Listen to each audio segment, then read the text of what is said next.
view, one of the biggest challenges is actually increasing levels of inequality. And ultimately, when you combine that with immigration, then it feels like that there's a widening between the haves and the have-nots, and it's easy to scapegoat that. Yeah, I'm a sports guy through and through. I might have done entertainment and stuff like that, but I played sport as a young guy. And the thing about the baseball thing is that I grew up in England, so cricket was the thing, but they're very similar. They're a kind of a soundtrack to summer. They're a background music to summer. They're statistically driven. There's a kind of a quasi-religious Fast thing forward about to today, uh, and as there are a lot more Disney movies with girls of all shapes and sizes and hair colors and hair textures as the main character.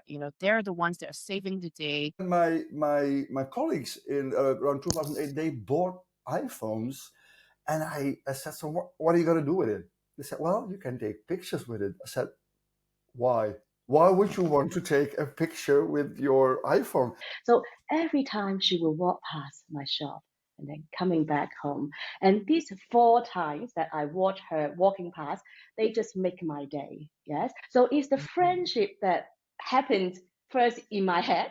Yes. I didn't even have the opportunity to say hi, but her existence started to matter to me. When governments decide things or economic choices are made, that's one thing. But what women have the right to do or say, or how they choose to run their life, is still something you have to actually insist upon on a daily basis. But everybody is deluded and 100% certain that they're right, as are you, as am I. Right. And so it's like the first insight is that's actually the world we're in.